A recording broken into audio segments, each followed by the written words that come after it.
الشعب ما عندوش صوارد، الشعب عنده صوارد، كان جات ما عندوش الدراهم الشعب والله ما ياكل البصله تاع 30. انا البصله ب 100 الف نشريها، والله كنشريها ب 100 بالحرام كنشريها، والله والله والله. يوم تشوفوا التجار والعمال والخدامه والسرجيه اللي راهم يعانوا في الخدمه تاع البصله. شاهد مواطن جزائري ينشر فيديو يوضح فيه عن الأسباب والمعاناة التي يعاني منها الفلاحون، والتي أدت إلى ارتفاع البصل في الأسواق الجزائرية.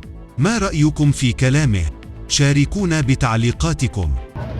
والله العلي العظيم، والله مش نزكي فيهم وما عنديش فايده في حتى واحد.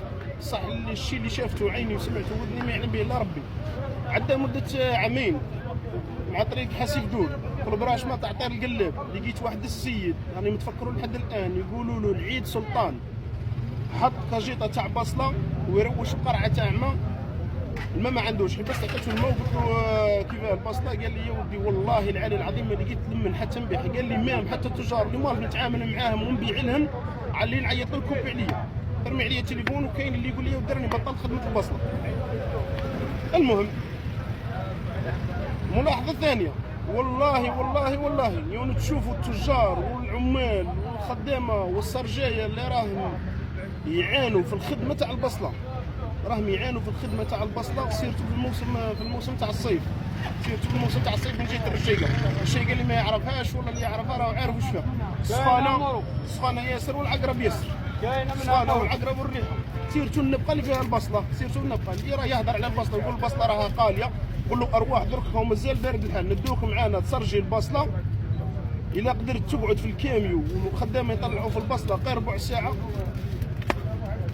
كاين منها هذه.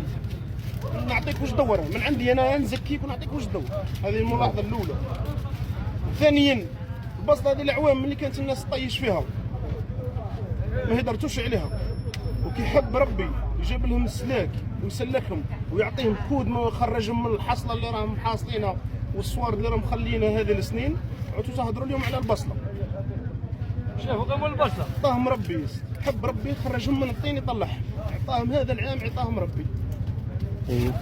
اروح شوفنا جماعه الناس والتجار وجماعه الشرق واش راه تعاني منها في القرب، جماعه زيروكات، جماعه ترونتكات، جماعه 43. اروح شوف الناس واش راها تتعب بالطريق، اروح شوف المعسكريه واش راهم يعانوا، واش راهم يقرصوا، واش راهم يجدروا، وين راهم يباتوا. تبات عند مرتك في دارك تاكل في الحاميه، وهو يبات ياكل في الخبز اليابس في الرشيقه وفي مدرسه وفي عين كرمس في ذيك الجويه. لا غالب حب ربي يسلكم يعطيهم ربي. ماذا بينا انا باصله ب 100 الف نشريها، والله كنشريها ب 100 بالحرام كنشريها. ان شاء الله تبقى البصله ديما غاليه، وبربي ان شاء الله مزاتكم 3 شهور ولا 4 شهور كامله تعدوها تاكلوا البصله كما يحب السوق. ولا نعينك ما تاكلش البصله وتشوف السوق تاع البصله يهبط، واحد ما ضاربك اخويا ما تشريهاش برك، ما تشريهاش يهبط سوق. ويحيى راه طالع السوق، كاين الناس راه تقول لك طالع السوق راه التجار مطلعين. لا الحاجه كي تنقص وتقول له عد عليها لا صارج وتعود عليها الهضره تقلع، مفروغ منها. ما تاكلش البصله انت وما ياكلهاش هذاك وما ياكلهاش السجني وما ياكلهاش هنايا، ياكل تاع السوق. يا وراه البصله يجيبوا بها ب 30,000 ولا قد دارت 30,000 هم يشروها.